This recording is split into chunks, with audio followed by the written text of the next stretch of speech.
जयपुर में पीएफआई के दफ्तर से मिली थी लाल डायरी और उस लाल डायरी में पीएफआई की मदद करने वालों के नाम लिखे हुए हैं। डायरी में मदद नहीं देने वालों के नाम भी दर्ज किए गए। लाल डायरी में पीएफआई की मदद करने वालों के नाम लिखे हुए हैं और जिन लोगों ने मदद नहीं की उनके भी नाम दर्ज हैं। ऐसे अफसरों के नाम हैं जिनसे काम लेना पड़ता है। डायरी पर पीआर और मीडिया लिखा हुआ था।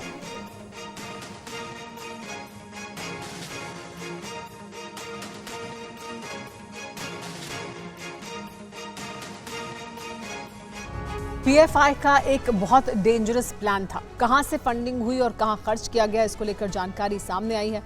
इसको लेकर जो जानकारी है उसमें बताया गया कि कितना पैसा जमा किया गया और कितना निकाला गया। जयपुर के पीएनबी में पीएफआई का अकाउंट है। 2011 से 2022 के बीच यहां पर पैसे जमा किए गए थे। ज़कात के नाम पर फंड जमा किया गया था। देश भर के मुसलमानों से पैसे लिए गए थे। बताया जा रहा है कि हथियार खरीद और ट्रेनिंग कैंप में इस पैसे का इस्तेमाल किया गया। चुनिंदा लोगों को UEM Jaipur is a perfect target for prospective students aspiring for good jobs, good education with future-ready skills. Target करने में इस पैसे का इस्तेमाल किया जाने वाला था। अब आपको जयपुर के उस बंद पीएफआई ऑफिस से संवाददाता ध्वज आर्या की ग्राउंड रिपोर्ट भी दिखाते हैं, जहां आतंकी ट्रेनिंग और 2047 तक मुस्लिम राष्ट्र बनाने की साजिश रची जाती थी। एक बड़ा खुलासा एनआईए की चार्जशीट में हुआ है और ये जो खुलासा हुआ है चौंकाने वाला खुलासा है पीएफआई के दफ्तरों को लेकर। राजस्थान भर में जो पीएफआई के दफ्तर थे वहाँ पर एनआईए की जो टीम ने जो छापे मारे थे उसके बाद में जो खुलासे किए गए, जो चार्जशीट आई है उसमें जो है काफ़ी कुछ खुलासे किए गए हैं। और जो एनआईए के जो ये दस्तावेज सामने आए हैं उसमें साफ तौर पर बताया गया है कि ये पीएफआई के दफ्तर थे। इसमें जो है यूथ को बुलाया जाता था, ट्रेनिंग दी जाती थी, हथियार चलाने तक की ट्रेनिंग दी जाती थी। ये जयपुर का आप देख सकते हैं पीएफआई का दफ्तर है और ये पिछले 3 साल से बंद पड़ा है और ताला लगा हुआ है। इसके अंदर आप देख सकते हैं कि ये जो दफ्तर है ये पिछले 3 साल से बंद है। ये जो संगठन है इसे बैन कर दिया गया है और ये जो खुलासे हुए हैं उसमें कई जो खुलासे हैं वो सामने निकल कर आए हैं। कुछ लोग मेरे साथ हैं जो यहीं रहते हैं। क्या नाम है आपका? सईद भाई। ये जो खुलासा हुआ है एनआईए की चार्जशीट में उसमें बताया गया है कि हथियार चलाने की ट्रेनिंग दी जाती थी और जो उसके पीछे जो है झंडे लगाए जाते थे पीएफआई के, आज़ाद करो, इस तरीके की बातें। ऐसा कुछ भी नहीं है सर। ये तो देखिए आप बना दी बात, कुछ भी बना दो, कुछ भी बक दो। ये एक शहर कॉलोनी है, मोहल्ला है, यहाँ और भी लोग हैं मेरे अलावा रहने वाले।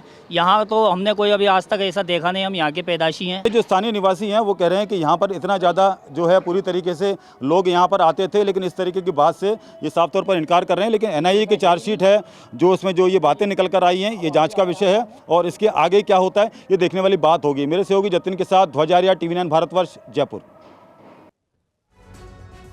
और जितेंद्र शर्मा हमारे संवाददाता इस वक्त हमारे साथ मौजूद हैं। जितेंद्र, TV9 की इन्वेस्टिगेटिव रिपोर्ट में कई अहम और चौंकाने वाली जानकारियां पीएफआई की कार्यप्रणाली को लेकर सामने आई हैं।